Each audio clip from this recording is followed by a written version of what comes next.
There's no place to escape to. This is the last podcast. On the left. From your glade. That's when the cannibalism started. What was that?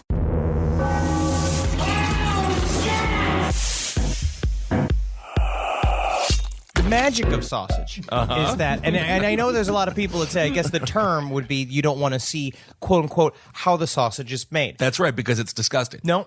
Yes. It's interesting, and it's food science. And what I like is what you see with the sausage, right? Whatever the base meat is, you add in the spices, you grind it. Yeah, right? of course. You add in cubes of fat, you grind it. Yeah, you And got when to. that does, so you can take a meat that is not necessarily the most luscious of meat, but you add a layer of fat with the actual packaging of the sausage, therefore making the meat itself more juicy. All right, welcome to the last podcast on the left, everyone. This is the Relaxed Fit episode live from Bristol, England. We are in Marcus's hotel room. Speaking of food, Henry is in love with sausage. He has just recommended when we go to Stockholm, Sweden, we eat a platter of different kinds of sausage from what seems to be endangered animals. Will you go through a zoo?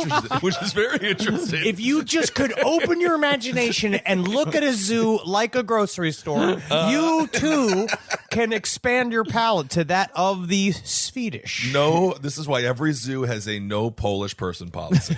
And of course, because we're in Marcus's room, we're also staring at what Marcus likes to consume, which is not meat related, but it certainly is dangerous in the sugar content. It is a iron brew.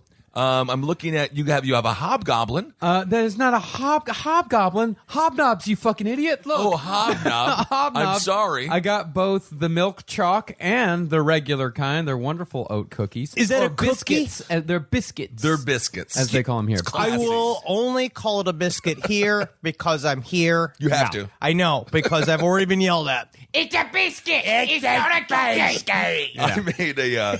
I was at the casino yesterday. Speaking of What? It was speaking of what I do, and I made a massive mistake where I exchanged my money. I did okay until the end, and then you leave. So you want to do well at the end, but you know what? It doesn't matter. And I exchanged my money, and I said, "Oh wow, your guys' currency is so much nicer than ours." And then I made the mistake of making a joke in my head, and then I said out loud. And then I said, except for, of course, the Queen's face on it. and then I said, man, I am sorry. I love her. And then they looked at me as if I just offended them greatly. And then I walked out of the casino. Well, Ben, if you want to get back on their good side, just go and grab yourself a little bag of Monster Munch pickled onion flavor. Why though? It is. You guys all, I am so sick of the persecution I receive from this group. Because when I was originally, the opening of this, we had a very severe discussion and a disagreement about bear sausage. And again, listeners, send us mail and tell us how, like, I know bear is not the most common meat. I don't think so at all. I don't think so. Obviously not. I know it's not. But how often do you see it in a restaurant, especially here in Europe, right? Because it's like we see, like when we Venison, perhaps. we went to Australia and we ate kangaroo. Not like venison. People don't eat predators. Predators don't taste good. You're just making shit up. You never had it. So when you have these, Isn't every animal a predator? A deer is a predator to A someone. deer is not a predator. No, has to a eat deer, something. a herbivore. You don't eat carnivores. So Did you not it's pass it's a predator. junior high No. biology? That's you not were for literally. debate. But no, also, it doesn't this has matter. got nothing to do with biology because they didn't talk about you don't eat predators in biology. No one's ever said that. You just Okay, eat what also, you do. I'm just going to People say eat plants shark. are alive. Have you guys not heard about this? Plants feel, and they eat plants. Don't you do They this. are still predators of nature. Did Jenny from Forrest Gump just show up in this room? Hey, man. She died. She died. She died. But no, we were just talking about how like you can mix it up. But that's what we were. We all have our own peccadillos here. True. All right, obviously. But I no am one concerned. dies when he eats his pickled onions. Nope, not I at am- all. And I no one am- dies when I except eat for my Marcus. wonderful Costin Press elderflower lemonade soda. That's what he likes. I'm just Normally, I concerned. think that elderflower is an overpowering flavor, but But in when this, it's- I think it's absolutely scrumptious. Scrummy. That's As great. soon as you put it, just a tiny little. Oh, Paul. Oh, Paul Hollywood. I wish you'd put your mushroom tip aside my briar pitch. I love. You sound like Julia Childs if she has never shat. I love it. That it's Mary Berry. That's Mary Berry. But Berry. apparently they don't like each other. But anyway, that's a whole other conversation about the Great British Bake Off. Which is this show is not about technically. It's not. We could. We can do whatever we want. This is a relaxed fit. Take them belts off. Oh, my belt is off. Wait, I yeah, it is off. Oh, but we do have an actual good story today, but we'll get to that. Oh, here we in a will. bit. I looked up because we're in Bristol. Number one, just Marcus, I just want you to watch your kidneys. All right, because you got to watch your sugar intake. Good call. Good call. But I know that Bristol is the famed home of Blackbeard, the Dread Pirate. I believe is Edward Teach. I believe Was he the also first? spelled- Was he the first one to do Buttalingus?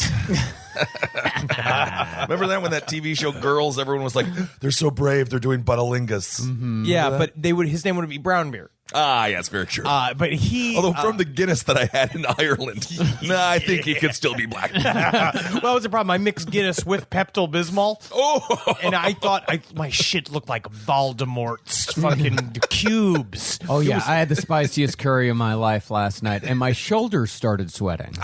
this is But great. I made sure I had some Gaviscon double action. Had a few of those. Man, the shit was bad, but the heartburn was all gone. There it is. Your table looks like Prince Albert's fucking rider. It is just all of this shit, all of that weird, that weird energy drink with the bits in it. Lucozade. What the hell is? What are the bits? It's powered by glucose. That's just sugar. That's just sugar. That is just sugar. But it gives you energy. You're gonna fall asleep on stage tonight. Hey, you go out and drink your 15 beers. I have my Lucozade. We all have our things. Which is better or worse? The beer is worse. I actually don't think that's true. I don't think it's true. I think it is at least beer is powered by creativity, not glucose. It's got oats in it. It's got that's what I heard. But I tried to look up the history of black beer because I wanted to know more about it because that was like one of those topics that we've bandied about wanting to do on the show. We wanted to do more pirate lore because we think it's fun. And Bristol's fun. like a pirate town, right? Yeah. Where they have little pirate bars, which I'm certain like you would endlessly roast us for going inside. I went into one yesterday. You did? That's where I had my fish and chips. It was very pirate themed, very nautical themed. Was it that boat restaurant? No, not the boat restaurant, but it was near the water. It was very nice. Good. Yes. But Bristol has like obviously it's a history of blood and slave trade. It's an interesting city as you look at it, but its history, a bit dark. A bit dark. Yeah. But all of the stuff I was reading about Blackbeard is all just the fact that all the stories are not true. Yeah. What? I thought Blackbeard, he's not a real person. But he's a real person. Is but he an amalgamation? There's a lot of, I guess, storytelling when it comes to him. A lot of exaggeration. He You're had a telling lot me of a pirate, a man who fishes for a living would tell a lie. no. Fish? They don't fish? No. Why not? They plunder. They They sort don't of, eat fish. the You're whole- telling me a pirate doesn't eat a fish? I'm saying they don't fish themselves. The whole point of being a pirate is so you don't have to fish. So you're just going to go into a village and steal everyone's fish? yeah, that's Well, yes. being a pirate. guys. So pirates are technically at the time they were actually more accepted than they are now. They actually would use them all the time as reserves for the navies. So it's all of this stuff where you find out that they actually allowed a lot of this shit to happen. Essentially, it would become a side economy, and that actually Blackbeard was closer to a sea businessman than a pirate. And Well, yes, that's he not did. exciting. No, and that's the problem. That is true. But yes, he did light like firecrackers under his hat to make himself look more scary. Okay. He wore his beard really long, and the idea is that he understood back then that the legend is more important than the fact, and so he would build up his own legend in order to use his own reputation as leverage. So then when he'd show up in his big old ship with all the kind of shit, people would expect this guy that would fucking kill you and your fucking mother, Right. and he had sex with little babies, and then you find out that like none of that's. He was actually a very good negotiator, and all of this shit. So He the technically- story is actually better. no, he it's didn't- worse because it's better. You see, I think that's actually better that he didn't do all of those horrific things like he was But he the still did lead bad singer of a things. metal band that's now in prison. No, but it's not as fun. It's not as fun because you want the story to be horrifying. It's like when we did the Donner Party. Yeah. The best part about the Donner Party was that you realized that the story was so much more metal once you went past the story of the Donner Party. Like all of the A&E Right. biographies are super boring and super dry where you actually can get into it. So that's why I was like, I was going to talk more about it. And I was like, oh, Turns out he's just a good guy. no, he's not a good guy. He's an average guy. He was a man of his time. Interesting. He sounds like the fifth member of Pantera. the way he dresses. Yeah. That's what was They went cool. through. Pantera is a big-time cowboy influence band or pirate influence band. Oh yeah. Oh yeah, dude. No, he was very fashionable. That was kind of his thing. Well, Is they that had he the wore all buckles. black. That's the thing with cowboys and pirates. No one gives them enough credit for being so fashion-forward. Pirates have more buckles than cowboys, though. You think Cowboys so? Cowboys just got the one, the belt buckle. Pirates have like 6 or 7. Pirates have more- I've seen some boot buckles on those cowboys. They'll put a boot buckle on there. Pirates have more things to buckle to themselves. That's true. They have more tools. That's true. Because that was so they had one cool thing that he did have. He was famous for having this sort of like a quiver of guns, where he had this strap on that would have 3 guns just on the back of it, which is fucking dope. Because Sounds it took like- a long time to reload them, so you needed Yeah. more guns. Yeah, he sounds like Cable. That's a pretty cool superhero right there. Yeah. There needs to be a pirate superhero. Is there anyone pirate influenced? Ooh, I mean, technically, Nightcrawler, he had a pirate. he a pirate? Nightcrawler had a pirate face. Okay. Yeah. Also, I guess technically it's fucking what's his name, Johnny Depp. Oh, Pirates Yeah. of the Caribbean, but he's not a superhero. He's just like a pedophile or something. I have no idea what was his I've never seen one of those movies, but they're everywhere. What was his name in that? Jack Captain Sparrow. Jack Sparrow. That's right. I thought for some reason it was like Johnny Rockets, like Something the like food that. place. No, they made that a much more cartoony version. But if you do walk around Bristol, it does feel a little Pirates of the Caribbean-y. But if I do say that, I feel like to a person on the street in Bristol, I'll get punched in the face. Oh, yeah, absolutely. Well, I had my little Bristol experience. You know what I did this weekend? You know what I did this week, rather? I conquered my fear of heights. I went on a carousel, and I sat there alone. And the man who put me on the carousel, you know what the cultural similarities? People who work at amusement parks, no teeth. Everywhere you go, A carny's a carny. A carny's a carny is a carny is a carny. And I got on, and I was like, I'm real scared of heights. Is this going to break? Made a little height and weight joke about myself, but that was really just to be like, make sure it doesn't fall. And then as soon as I got on, he spun me around a whole bunch, and he was laughing and laughing, and I was like, okay.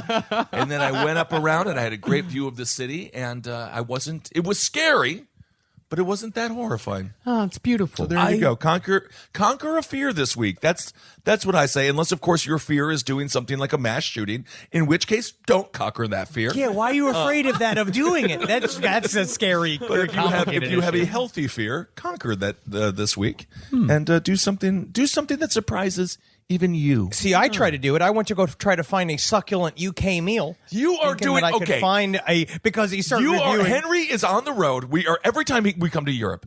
You always find the hipster place. I try to find something cool to eat at. Again, it just means the chef is gay. That is the only thing it means. And they're like, this is the coolest place in town. But you can't trust the food. Just go with the basics. I'm fish and chips. I had a great dinner last night. I needed a break from the purely fried food. I needed a break. My whole body was like vegetables, something that you can recognize, something not brown. And so I went and I was like, you know what? I kind of want a classy steak with vegetables and a salad, do a thing. And it's still weird. It still Yeah. tasted weird. They did something to it that made it weird. We went to that hipster place in Australia as well. They served the kangaroo cold. I don't know why they do any of these things. Black and blue. Come on. I just can't wait until later on today after I go to Arnos Vale Cemetery after we record. I'm going to go have a shepherd's pie, which I've been dreaming about for days now. Honestly, but that's where you'll crush it. You're Yeah. gonna get it good. I also was looking at they have that Pie Meister's place that Yeah, has that's all where I'm the- going to go. That's Yeah. supposed to be one of the best pie shops in all of Bristol. There's like 3 of them. You can do it. You know, I really want to try is jellied eel. Ooh, I could that? try jellied eel. It's exactly as advertised. Jelly deal. Jellied eel. Jellied eel. Yeah. Yes, Now, why do you want to try that? because it's something new. Yeah, I'll totally try all that shit. Like, because England is where I'll try all the weird foods because England is my ancestral land. You're very, as soon as we He's landed very in proud. Europe, you are 99.8%. 99.8% English, yes. And then as soon as we landed in Bristol, Marcus looks at me, he's like, I smell the air. I feel like I belong here. it felt right. It just felt like, yes, Yes, this is where my people are from. you with all the other tombstone people. It's the same palate. But no, I understand. But my problem is having a pie in the middle of the day is difficult. No, it's fine as long as there's no like sugar in it. As long as it's just like thick pastry pie. It'll be good. Yeah, it'll be great. Fucking belly, man. But jellied eel, honestly, though, there's no difference between a jellied eel and a bear sausage in terms of what are we eating here. But in terms of Loch Ness Monster, have you read this? They have now... Oh, absolutely. No, the eel has a long history of culinary uses here. Yeah, Like it was a poor person's food back in the day because the River Thames used to be full of eels, and that's what all the poor people would eat. Interesting. And then eventually they flipped it and reversed it and made eel a delicacy. They made it something where all the rich people could eat it once they saw how that's good all the the poor thing- people were having it. I can guarantee it's the same thing about bear sausage. It's literally the same exact thing. No, it's not. No one eats You bear. literally have no clue what you're talking about. Someone eats bear. Apparently, Henry is a place where they make them into sausages. I mean, I'll eat it. But apparently Loch Ness Monster, what they just did was this huge search exhibition into like these people wanted to really talk about like let's nail down all the possible things the Loch Ness Monster could be. So they did this sort of, I guess they could take the water from the loch and they could do a DNA sampling. It's called eDNA, environmental DNA, so they could see everything that's in the environment. Yeah, but they didn't see any giant ancient creature DNA or whatever. They still don't know how to identify that. But the latest theory of what the Loch Ness Monster could have been is a theoretical giant eel. Well, I think that still makes it the Loch Ness Monster then. Yeah. I think Doesn't have so. to be- it doesn't have to be. That's a cryptid in my books. Well, a giant ass eel. If you saw that shit when you were fucking fishing with your boy, oh my god. Well, the locals are not impressed with this at all. Like the local Loch Ness Monster expert says, like any 12-year-old boy knows that there are eels in Loch Ness. Everyone knows there are eels there. This isn't a big eel. The fuck? I love cocky, like boutique Loch Ness monsters, like trinket salesmen yelling at scientists.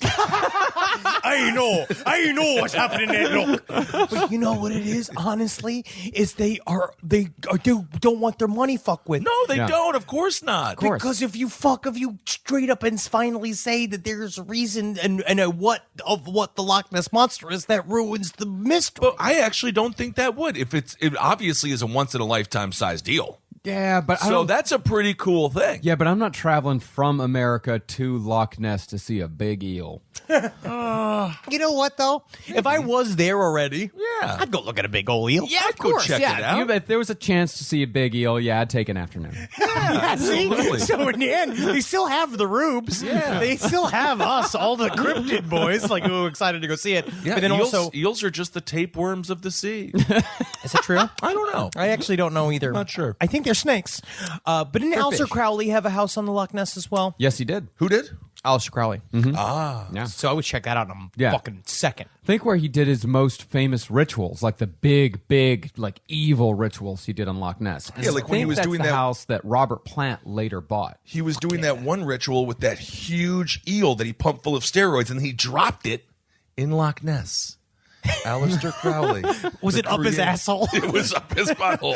That's why they're the tapeworms of the sea. Look and see my works. See what I can do. As the tail just slapping against his thighs. Yes, deeper. Well, speaking of traveling around, Marcus, you have got some research that you did on some of the locations we've been. I believe that this story crosses over both Ireland.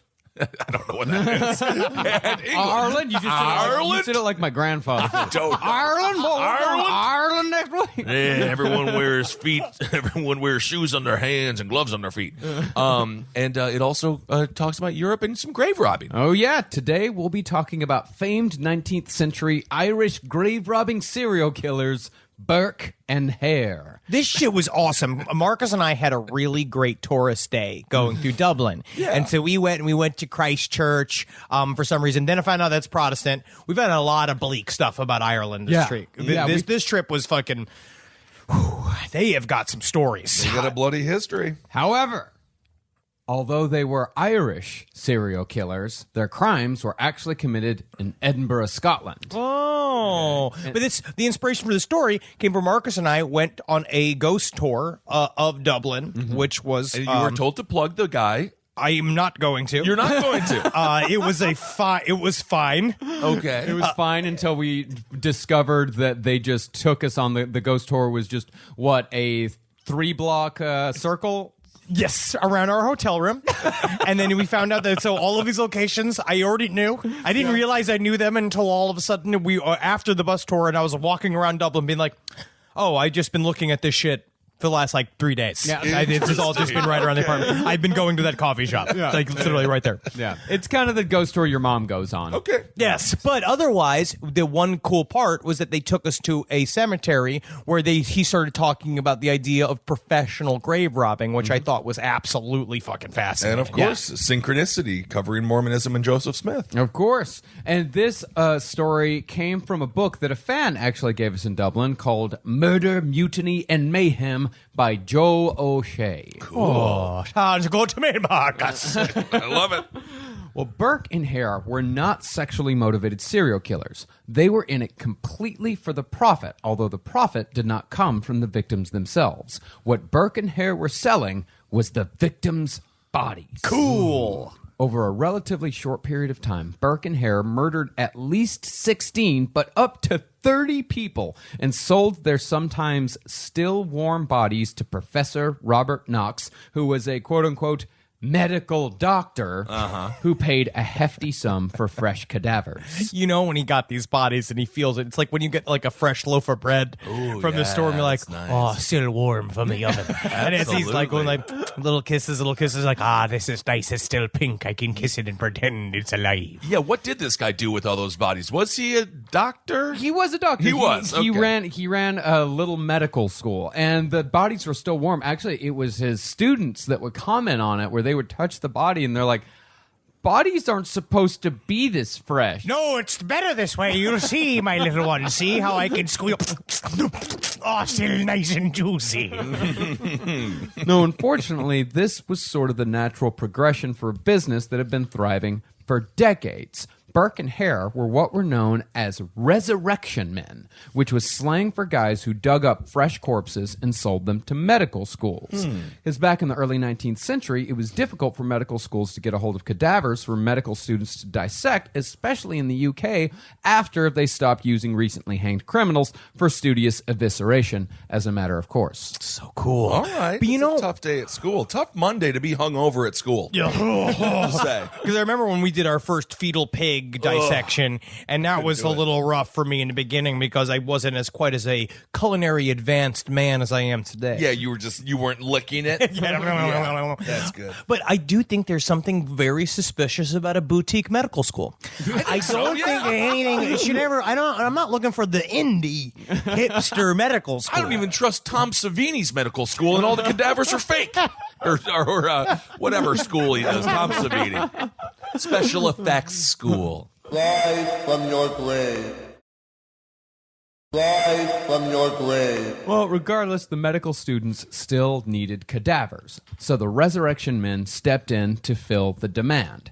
Grave robbing became such a problem that the wealthy actually started taking measures to prevent this from happening. If you had money, it wasn't rare to cover a loved one's grave with a slab of granite or marble, or to encircle the burial place with high spiked rails, and a lot of graveyards had night watchmen that would shoot trespassers on sight. Cool. I would say just bury me face down, ass up. And when they try to dig it up, they got a funny little joke because then they got to look at my butt. They just start having sex with it. Well, honestly, I'm not one of those big corp. You're not one of those big I'm not a corpse guys. You're not a big No, but you know corpse how guy. people. All right, you know, cool. I am know not. that. You Yeah. can put that on No, no. record.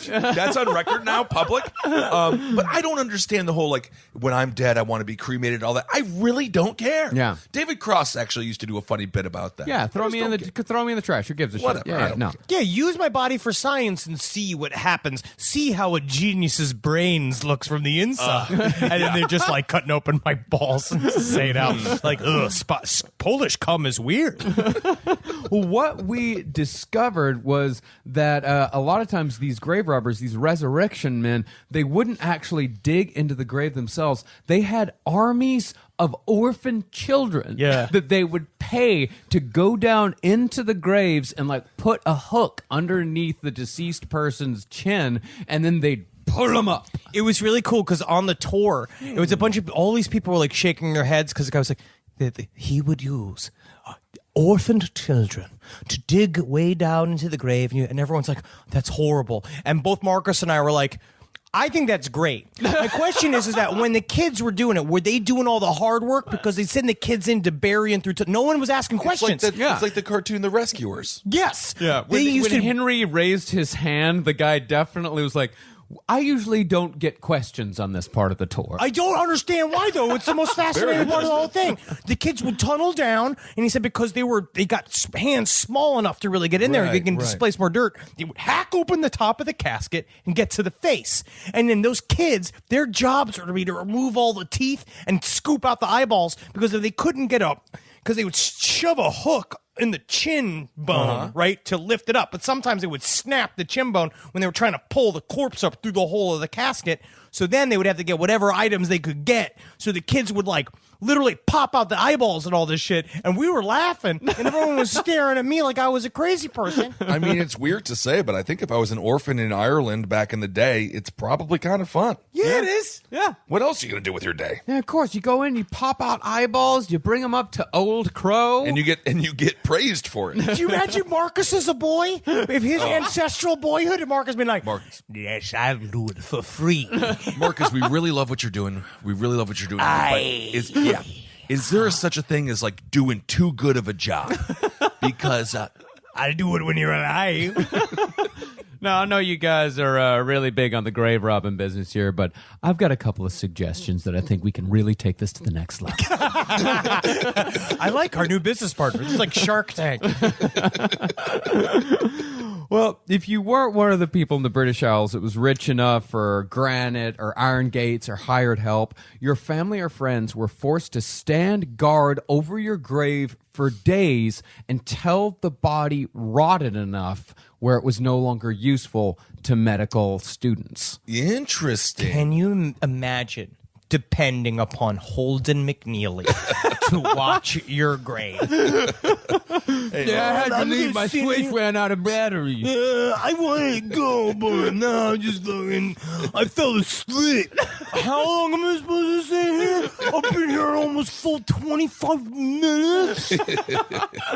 Well, flip it and reverse it. Bring some brews. Have a good time with your friends, perhaps. Have a party, maybe. That'd be a nice wake, actually. I think a graveside wake would be a lot more fun than like the stodgy funeral home wake. That's a great idea. Yeah. A nice outdoor, because we all love drinking outside. Yeah. It's beautiful. Yeah. You get a trash can, put some wood in there, get a fire going.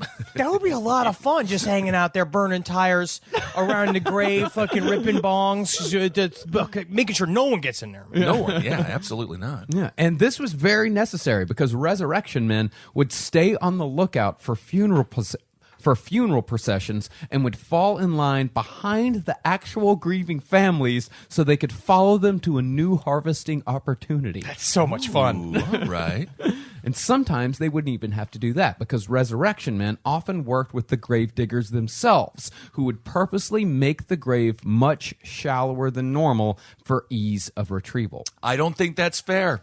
I Why? think you got to go the full 6 feet if you're going to get the body. Nah, you want buddy. the prize, you got to work for it. Yeah. I don't know, but it's all about shortcuts, buddy. You got to find out if this is your business. Think about how we even do this show. We are now sitting here. We're doing a Relax Fix episode. I don't have a shirt on. You got your toes out, which is strange to see. Yeah, they're kind of nasty. No, but I'm fine. I don't show my feet because my feet are also little goblin feet. I don't want anybody to see them. But we've tried to find a way to do this with as little like as we can. If you're grave robbing, you go for someone really skinny. Marcus still just wrote an 8-page script, and this is the week that we asked him to take it off. Yes. Yeah. So it's like we just dig our hole like 10 feet, and then this week we'll only do 7 feet this Yeah. week. No, I like it. Yeah, he likes it. I know. He sits here, consumes all the sugary and all the pickled eel potato chips. No, pickled onion, sir. Walker's Monster Munch. Put your nose in. Honestly, I want to dude, smell it smells so good. Oh, I'll smell it. Oh, dude. I don't like it. How do you guys not love that? disgusting. That's like one of my favorite smells on earth. It smells like how a cancer dog tells if you have cancer. Oh my God! It just man. smells like a constable's feet. I got 2 bags because I knew I was going to want another one immediately. These are Funyuns. Yeah, no, but they're oh no, they're so much better than Funyuns. Funyuns are nothing compared Yeah, to because All right, let's get Funyuns back to are a less horrific story about grave robbing, please. Get this away from me. God, I can't wait until this episode's over so I can eat more of them. You'll get it, buddy. Oh my God. We gotta keep them right next to me so I can sniff them when I want. Travis, this is a note. We need to change these mic covers after this trip. Well, what these people would do, sometimes they wouldn't even wait until the person was dead. Some gangs had a network of informants in lodging rooms, poorhouses, and back alleys in the major cities, and those informants would summon a resurrection man when it seemed like someone was close to death. That's so fucking fun. Isn't that so much fun? You just want. why are you guys getting so close to me? Why are you guys surrounding me like this? Here's more pickled onion monster munch. Oh yeah, what's this gonna do? Like, we're in here for the long haul. We want a nice pickled body and see what it does to the kidneys. Then, once the person died, the gang would sweep up the corpse and hustle it over to the medical school, where the doctor would pay him £10 sterling, which may not sound like a lot, but that was half of what an average laborer could make in a year. What? Damn. Yeah. How much is a sterling? £10, like sterling silver, yeah. So like $100? No, pounds as in their... Yeah, no, I'm asking. Yeah. I think, well, £10, whatever, £10 was worth it. But that's like £100 essentially? No, it was still just £10. That's what they'd make for a whole year? They made There £20 wasn't a in lot a of whole year. money. This was like But they also have a pence. Don't forget about that. Yeah. Pence. This was the late 18th century. Wow. Yeah. So like £10 sterling. Yeah, £20 is what most, like an average laborer, like your factory workers or your horseshoers or whichever, whatever. But Hey, man, that's not a proper thing to name someone who sells shoes to sex workers. I guess I'll come out. Oh, man. Oh, that's a boom right there. That's That's a boom shakalaka. Boom goes the dynamite from downtown. But all you have to do is get a body. Of course you become a serial killer. That makes a lot of sense. And you were totally incentivized to do it. This would have been Dahmer's prime time. Well, as far as legalities went, the courts were pretty wishy-washy when it came to the resurrection men. The official word from the courts was that a body was not property. Nobody owned a body. So the theft of a body was not considered a crime. However, the clothes or jewelry buried with the corpse were indeed property. So if a body was taken clothed and bejeweled, then you'd have a criminal case. Okay. But since a body was worth more than the clothes or the jewelry, many resurrection men took the corpses nude and threw their clothes back into the now empty grave. Oh my God, what a waste. That's so funny that was the crime, is taking all the jewels. I'd also be very mad if I just saw a bunch of really useful jewels just being buried with my fucking aunt. I'd be like, can we just make some replica jewels so she can remember them and then we can have the jewels? I agree. I don't understand people who bury themselves with all their treasure. No, I don't get it either. I'm going to have a fucking joint in my lips. I'm gonna that's fun. That's different. That's totally different. But sometimes medical students didn't wait for the resurrection men to do the dirty work for them. Sometimes the medical students would go out on their own, and Ed Gein himself said that he was inspired by stories of medical students in the 1800s robbing graves. He said that's what gave him the idea. What the hell did he hear about that in Plainfield, Wisconsin? Ed Gein was extremely well read. Really? Yeah. He had a lot of time on his hands. He had a lot of guess time on his that's hands. true. Yeah, he'd go to the library. He was really big into stories about like cannibals. He read like true crime magazines, and he said that it was the medical students going out that gave him the idea to go out into the graveyards of Plainfield and dig up corpses for his own, because he said, I always wanted to be a doctor. I always wanted to be a doctor. You could just see like the skull light bulbs flickering above his head. When he has the idea.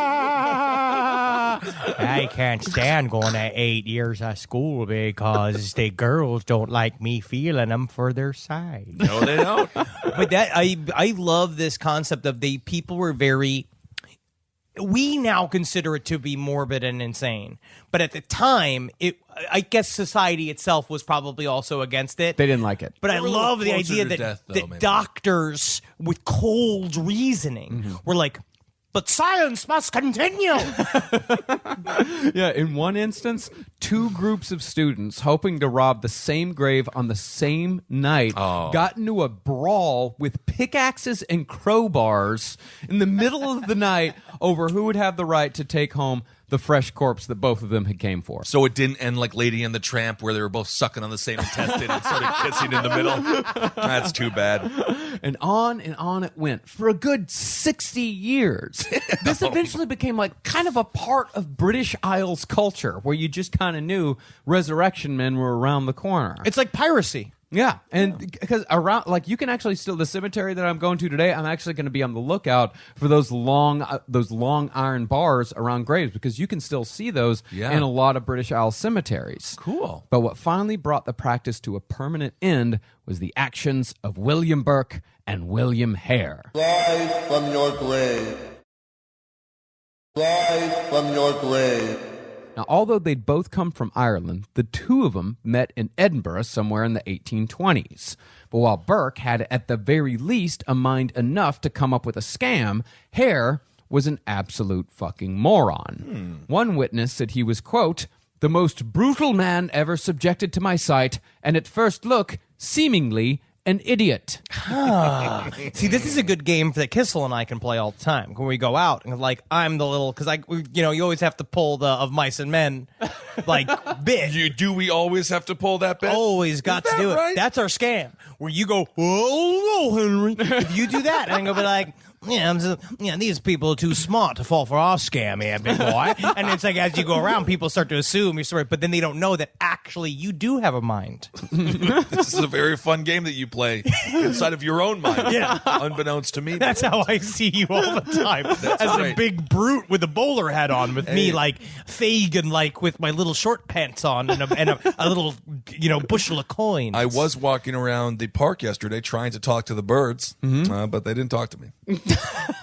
I saw you yelling at birds on your Instagram. And then I was eating some white bread over there, because that's the only kind of bread they have around here. And then I was like, I'm going to bring this out and feed the birds. And the guy was like, no, and he took my plate away because he said they have to be natural predators. He took your plate away? Yeah, because I was done with the soup. He took this Because man. I told him. I'm that I not was going. I'm gonna feed the birds with all this. Yeah, and then he's like, oh no, you can't do that because they need to be natural predators. But then he took the food out of your hands. Then he brought me my fish and chips. Oh, okay. So no, he was the water. Yeah, he was the bartender. Okay. No, he wasn't just like the man in the park who takes care of the birds. No, you can't take care of him. I tried. Yeah, I thought a man just took food out of your hands. It's like, what fucking daredevil would go up to a 6'7" man and just take food out of his hands? Risky guy. Well, Burke and Hare did not kill in order to support their family or to merely survive. These men were both degenerate gamblers and drinkers, and their only purpose in life was to feed these two habits.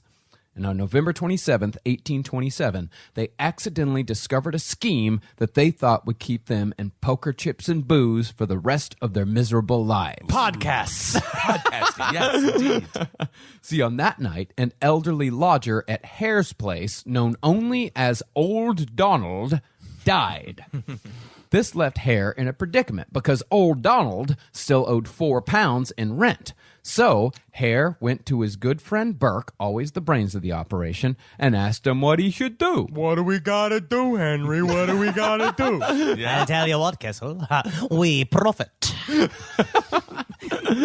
Well, Burke said he'd heard tell of a business opportunity at the local medical school in which crazy Dr. Knox would pay anyone £10 for a body, no questions asked. And sure enough, when they went, Knox gave him £7, 10 shilling for Old Donald. Okay, but he got kind of a discount on him. Yeah, first-time discount. We're making money on money, man. Okay. And Knox made sure to tell him he'd always pay good money for whatever corpses they might happen upon. Man, it's like a drug dealer. Yeah. He gives you that first hit for free. Yeah. And so Burke and Hare went and got their wives, told them about the scheme, and everyone went out and got drunk together to celebrate their new careers. Hurrah! This is our job now, buddy. This is incredible. It's a great night, man, to be a fly on the wall there. Man, that money went away immediately. Immediately, yeah. That's how you keep yourself in business. That's what we're learning. Work work hard. That's the Norm Macdonald trick. You keep your back against the wall, yes. Well, naturally, it wasn't too long before these two men put two and two together and figured out that it was a hell of a lot easier to make corpses than it was to wait until an old man died in their house or to dig up a corpse from a graveyard. Hey, Henry, you know, think about how, like, when we're all walking around, it's just like we're corpses, but we're alive. You big dummy. You've just hit it. You've just hit our ski, didn't you? I mean, honestly, that's great. That's better than selling dirt. There's people everywhere. So Burke and Hare got to the business of murder. Murder. In December of 1827, Hare had another sick lodger on his hands named Joseph Miller, and the boys figured they were about to earn another easy payday. But when Miller started showing signs that he was going to recover, Burke and Hare took it upon themselves to make sure he didn't. So what are you doing? Are you going out for a walk? Yeah, actually, I think my fever broke last night, so I'm actually feeling way better. God damn it. Well, what's wrong? Why are you two guys staring at me? And here, the pair actually showed a little foresight. They knew that they wouldn't be able to sell a body if they showed up with an obvious murder victim, so they came upon a technique that came to be known as burking. Ooh, that's cool. So like fletching? Hare would sit on the Felching. Felching, not Yes. fletching, yeah. Ugh. Hare would sit on the victim's chest while Burke would clamp down on their nose and mouth. This is our finishing move, Kessel. This is it. Yeah, and that would suffocate them to death. That's the best move I've ever heard. So I just got to sit here? Yeah. That's all you have to do, my big friend. Oh, and how you'll make that sweet, sweet dollop. I'll sit on him Yokozuna style. I know you will. Anything to keep him easy and relaxed. This way, the person would die without any pesky knife wounds or strangulation marks. Oh, I got your nose, you little motherfucker. brutal uncle's way to kill someone. Kissel, you enjoying the ride? Love it. And when Knox took Joseph Miller off Burke and Hare's hands with a smile, the two men figured they'd come up with the smartest goddamn scheme of the century and got to work dispatching dozens more. Now, Knox himself is an interesting character. People would later discover that his skill as a quote-unquote surgeon was mostly self-taught. So another boutique. Yeah, very good. Management company. And although he later called Burke and Hare, quote, Celtic thugs, he never asked questions as long as the bodies they delivered were clean. And they went about this business for months, burking people left and right that no one would miss. Then they'd spend the next week or so getting fucked up and gambling away all their money with their wives until the money ran out, and then they'd go out and do it again. They had wives? They had wives, and the wives were in on it. That's so nice. Well, that's love. Yeah, That's true love. It's not true love. I think it's true scumbaggery. I think it's just a bunch of scummy You don't fucking think they people. loved each other? Scummy people love each other just as much as classy do. I think I'll almost show you more. later. I don't think they did. Okay. Yeah, we'll get to that later on in the story. And we know that they did this at least 16 times because Burke actually kept a ledger of each time they murdered someone, along with how much they got paid for each body, That's to kind of receipts. give itself an air of business. Yeah, that's, I mean, honestly, technically, it is a business. Technically, it's a business, but it's also very hard evidence for murder. Yeah. Yes, but unless you wrote, like, Burkedom, They did. Burkedom. He did. That's dumb. That is Tried Yeah. to burk him, slapped him. And honestly, you know, it's possible, if not probable, that Burke and Hare were not the first men to have come across this scheme. But they were certainly the last because they were the first to get caught. And as it has been since time immemorial when it comes to serial killers, they only got caught after they murdered someone that people missed. Because until this point, nobody noticed anyone was even missing, much less dead. Because what are they, basically they're going after, like, travelers, like people that are away from home and derelicts. Yes, derelicts, tramps, yeah, people that no one's going to miss. People like no one knew that they were there. The only thing about using them for medical research is that don't you realize that every single cause of death is strangulation? So it's like every single cause of death Suffocation. is the same thing. Suffocation. But that's, I was like, well, getting really good at finding out who got burnt. Well, they're not looking at these bodies as from a sort of like autopsy standpoint. It's like anatomical. Well, it's totally anatomical. All these guys are doing because at that point, the anatomical knowledge is a relatively new thing in the oeuvre of America of world knowledge. We thought we were run by various humors for a lot of period of time, like these weird kind of and also diagrams of us being filled with tiny machines that I used to think about a lot as a little boy. I used to act like a robot at dinner, and I used to eat spaghetti and go chomp, chomp, chomp, chomp, chomp, chomp, chomp, chomp, chomp, and just pretend like I had a bunch of little machine men in my head and stuff that were like operating levers in order for me to eat. I just don't know why your parents put you in that special needs class. They thought I was supposed to be in it because I couldn't tie my shoes until I was 9. Yeah. But Burke and Hare finally got on the Bobby's radar when they murdered a beloved street entertainer named James Wilson, street name Daft Jamie. Oh, he's having fun. That's my ancestor. Yeah. Just fucking smacking himself in the head with a dead chicken and being like, I fucking love this guy. This is the best. He was Steve-O. Yeah, he was a little slow. He was definitely slow, but people loved him. He was There a you beloved go. street entertainer, so when he disappeared one cold Edinburgh eve, people noticed.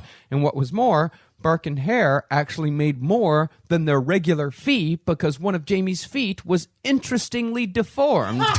At least in Dr. Knox's eye. So he gave Burke and Hare an extra £5. Ah, wonderful. Wow. This dullard's feet are completely crooked. Here's an extra sterling for you, Celtic thugs. That's so much fun. Because, you're just walking there and just being like, you know what? What's our street really missing? I'm so used to hearing that man going, with the pants on his feet. Yeah, that's the sound I'm missing. He had the half foot. I Yeah. love that guy. I met some great street performers in Dublin. It was those men sitting on the park bench. I thought they were statues. Yeah, those guys are great. They scared me. Yeah. Did you meet them or were you just looking at them? I looked at them and I gave them £10 because that was all I had, or €10, and then they moved their hands for me. That's it. That's all they did. You start opening up your fly and start blowing you in the square. I mean, What kind of statue is this? Well, as soon as Daft Jamie ended up on the table, a few of the students immediately recognized the telltale deformed foot of their favorite street performer. Said, I think that's Daft Jamie. I'm pretty certain because I remember when Daft Jamie did that whole bit where he says, "You see how much of my half foot I could put on my mouth?" Do you remember that bit? Man, that was a funny bit. It's too bad, man. He was just spreading joy in a joyless time. But Knox quickly brushed aside the possibility that it was Daft Jamie by making sure to start the dissection with the face before anyone got a good look. He always has a plan out. He does. He He always does. has a plan. And Burke and Hare might have even gotten away with that murder, but they went one step too far and murdered a beautiful girl named Mary Patterson, who was rumored to be a sex worker, but was in fact just a groovy freewheeling chick. Well, Mary had been lured along with a friend named Janet Brown to a house rented by William Burke's brother, and they were plied with whiskey until Mary passed out. Now, Janet figured there was something a little off about this situation, so she left and told her landlady what was going on. But by the time Janet got back, Mary was dead and hidden under a pile of straw in the back room, and soon she was on her way to Dr. Knox out in Surgeon Square. And Dr. Knox got super weird with this one. Since Mary Patterson was beautiful, Dr. Knox kept the body preserved in a barrel of whiskey for 3 months, just taking it out every once in a while and looking at it and putting it back in. Well, I mentioned- taking it out, looking at it, putting it back in. I mentioned I'm not much of a corpse guy, but you guys could do that with me. You could dump me in a vat of whiskey. I don't think we got one big enough, buddy. Yeah, but he had a lot of whiskey. Come on. Oh, I didn't know I was entering a roast mode today. But, I feel like you say weird, but I say the man was just being a real scientist. He was What was not the being. sign? What was he trying to figure No, out? he wasn't being a scientist. He actually brought in a series of local artists to sketch the dead body. Wow. Scientist. I don't know what he's trying to figure out. And then after he finally took the body out of the barrel of whiskey and dissected it, he sold the whiskey to a local pub. Whoa, yeah, dead lady juice. That's a big. Very interesting. I know that again, inappropriate. And I imagine if you drank it, you'd probably not feel very good. I would think you would get sick. Unless it made you feel really great. I don't know. I don't think we're ever going to have that chance. But before word of Mary's disappearance at Burke's brother's house got around to the Bobbies, Burke and Hare would commit one more murder, that of elderly Irish lady Mary Docherty. Now, the partnership between the Burkes and the Hares was already starting to fall apart because the Burkes had started accusing the Hares of selling bodies on the sly without cutting in the Burkes. Oh, wow, this is unreal. Honestly, that is because we have a perennial agreement that the three of us will work on things together, and when it's within the last podcast network name, we split it equally, no matter right. what. Right. And so even if we do get in the grave robbing business, and I'm looking at you, Kissel, We're gonna split it up equally. we have to because we make that promise here on the show right now. All right. See, that's real partners.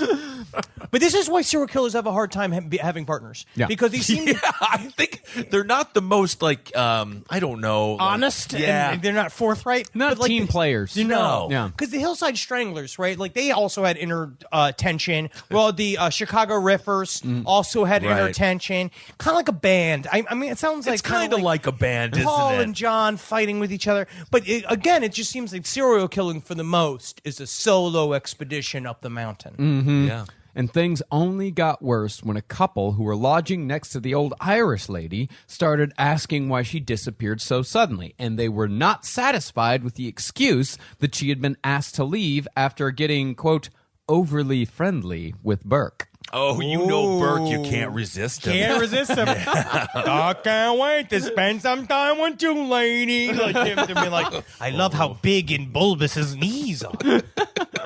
Not satisfied, the nosy couple next door checked Docherty's room and found Mary Docherty slowly rotting under the bed where she had slept just a couple nights previous. Okay, now, does the whole town just smell like corpses? Because you would think that they would smell a corpse under the bed, unless the entire town just smells like the gout. She was in the room next door, and it takes a while for a body to really start reeking through the walls. I have had a chicken Caesar salad in my hotel room for 3 days. Not this time, but I said, no, don't come in here, and an old chicken Caesar salad. And by 6 hours in, it smelled like a corpse. Yeah, but you're in the same room. The person in the room next to you can't smell that that chicken Certainly salad hope sandwich. not. But also, the place did smell like shit. Yeah. But that time period when we covered Jack the Ripper, remember that people were just dumping their fucking Duke out on the street. Yeah. There was a lot of human filth. Is that what those little crevices were in the streets of Dublin? Crevices? You know, did you see the little dip, the little slide? I think that was for the Duke. I think there was a Duke train back in the day. There's also certain places where carriage grooves, where carriages used to go to, and they would make grooves in the street. It could be that. Could be that. It could be dumper gutters. I'm not sure. It's wild, man. People were crazy. People crazy. People are crazy. Well, after the couple found Mary Docherty's corpse, they went to the police, reported the Burkes, and it all came tumbling down. Now, naturally, the men both blamed each other, but the women flipped immediately and both blamed the men. Tale as old as time. That's just smart, though. Yeah. In the end, I feel like we all kind of have an agreement, and it's we know you're gonna flip, so you just got to figure out a way to kind of alleviate what was gonna happen afterwards. A little bit. Well, eventually, Hare, the dumb one, was convinced to turn coat on Burke. And Burke was quickly sentenced to death by hanging for the murders of Mary Docherty, Jamie Wilson, and Mary Patterson. Damn you, Kissel! And as it was in those days, 25,000 people showed up to watch Burke hang in Edinburgh's Lawn Market. And soon after, a mob gathered and burned down the medical school where Dr. Knox was employed. That's a day. Now that is a day. That's a whole day. That is like, oh, wow. That's like Coach V. He said you got to laugh, you got to cry, and you got to think every single day. What? Coach Valvano. Who's Coach Valvano? He died of cancer. He gave a very motivational speech at the ESPYs. Henry, you don't need to know. He laughed. He says laugh, cry, and And think every Well, you day. have to think. You think, therefore you are. Coaches are very motivational. I know, but I don't cry every day. Coaches also tend to say things that are extremely common sense that, and then they pass it off as deep wisdom. It is deep wisdom, common sense. I don't want to cry every day. You're crying right now. Let's go burn down this goddamn son. Let's go burn down. See how fun that is? Now, Hare got off scot-free. He did. Scot-free because he turned coat. And there was not much evidence because most of the bodies that they had murdered had already gone through the dissection process and were now, I don't know, glue? Something. No idea. Literally, like pigeon food. Yeah. Jeez. They were fucking gone. Well, you don't want to feed the pigeons. They need to be natural predators. I've never even heard that before. They need to be natural predators. He told me. We're in a different country. We have to follow their I customs. follow the I'm with rules. it. Yeah. But Hare was chased out of Scotland and died as a blind beggar in London many years later, while the women went off to Australia and Ireland, respectively. Knox, though, tried to flip it and reverse it by doing the UK lecture circuit as an expert on the criminal mind. That's So awesome. he wants to be Loomis? He wants to be Dr. Loomis from Halloween? Essentially became Dr. Loomis. That's awesome. my God. Michael. Part of me thinks that you're the psychopath, Dr. Loomis. These are the first words I've ever said as Michael Myers. Well, his specialty was racial theory because this was back in a time when they're like, oh yes, the Irish are a different race from us Anglo-Saxons. Because he said that he had the inside knowledge of the mind of the Celtic thug, whom he claimed could fool even the most intelligent of Saxons. I don't know if that's true. I don't know, but I will say that you could find that weird inner white people racism ended up creating a whole series of conflicts in Ireland, which made it sort of like a big old fiddle-filled Vietnam. It's a tense country. It's a you tense still country. feel It's it. You cool, still man. feel like the rising, the troubles. Like you still feel that to this day. It's pretty Absolutely. intense. It's I wouldn't crazy. mess with him. And of course, all of this finally led to sweeping legislation when it came to how medical schools got a hold of bodies.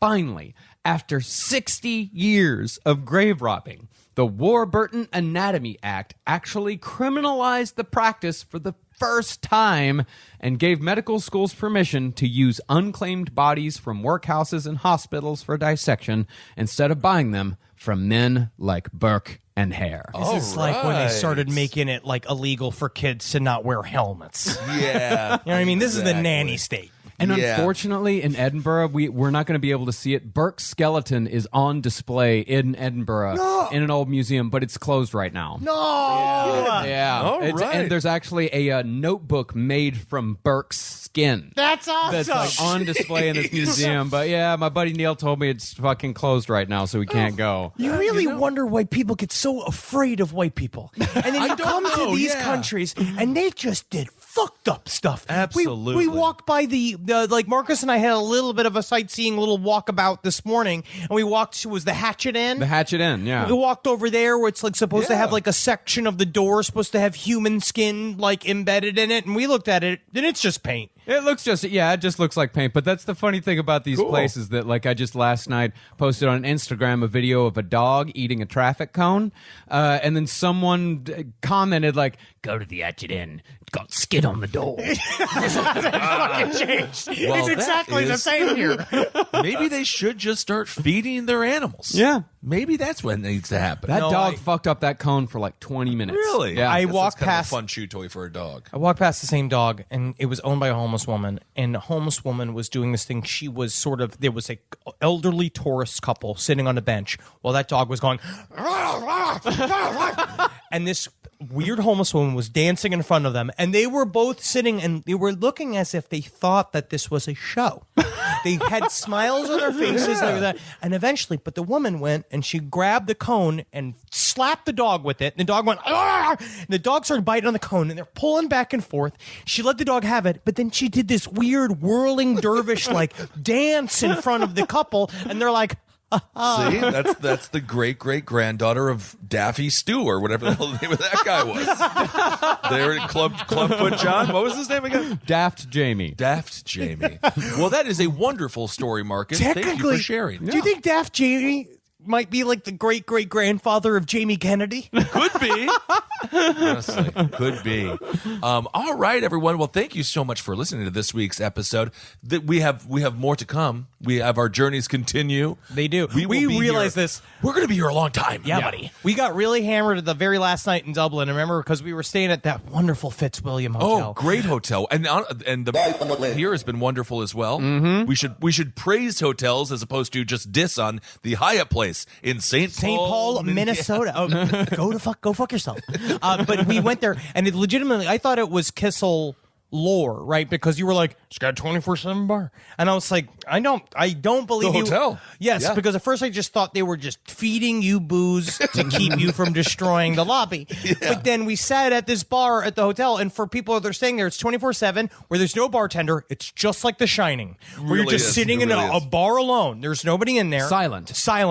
We're sitting there, and then but all you do is like, I need a drink, and you yell, and the person from reception like kind of runs over, pours you drinks, and then goes back. And the reason that they allow it is because he says a lot of Americans stay here. If there was Irish people, they said that they would not allow it because they don't know how to stop drinking. And then he said, but the Americans, they're very conservative. They only have one or two, and we're sitting there like, what? I've never heard that. I was very happy for us though. Like we did not. I was happy that Americans represented our country so well. I mean, it's a violent lie. No, it's not about. No, we actually know how to. We do know how to drink. That is one thing that I've noticed here is that they like to drink until they are monsters. What? No, that was funny when he said the Irish would ruin it. He's just like, because I don't know how to tell you this, but sometimes the Irish, they drink just a drink. And I was like, no way. What? That's crazy. I certainly don't ever do That's that. insane. Those aren't our lineage people by any chance, No. are they? So yes, we will be out on the road. Can't wait to see everyone. We got Berlin. We're close. We're nipping it up with Berlin, but before that, we got Stockholm. We got London. We got Manchester, Edinburgh, Birmingham. It's gonna be a blast. I want to go to that Black Sabbath museum they have in Birmingham. Oh yeah, that'll be awesome. Yeah, dude. We have to. It's the birthplace of heavy metal.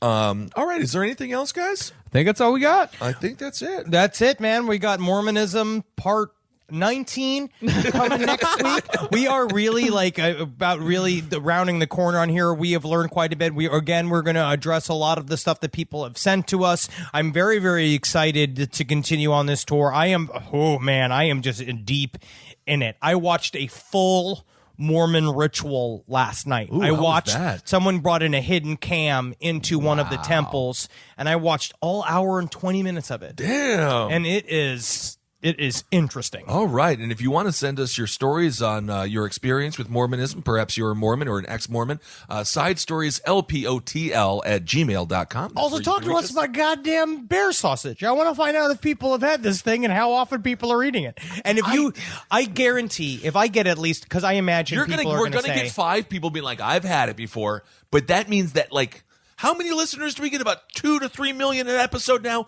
We're going to get like 0.000 like 1%. That's who I'm looking for.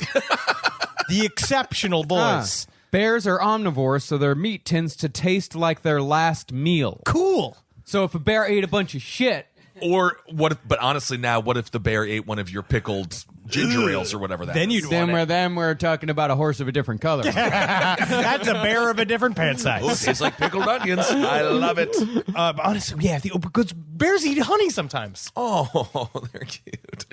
Yeah, They'll rip your face off. There's They a are whole article on here's why people don't eat bear meat. Well, we'll find out. That's just in the part of the anti-bear meat campaign Oh, is because that they're right? worried it's going to fuck with the anti-puffin meat campaign. Oh. And it's actually it's kind of what you were saying before we started recording, that they're invasive species because they're called invasivores, which Yeah. are people that specifically eat invasive species, but they don't eat bears because bears taste like shit.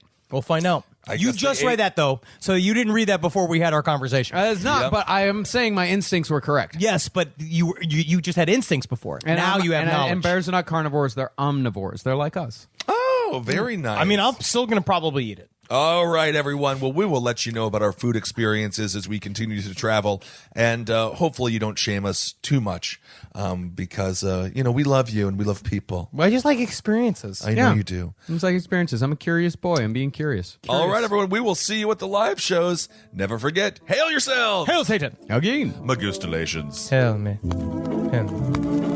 Let's go burn down medical school. Yay! Let's get Oxford.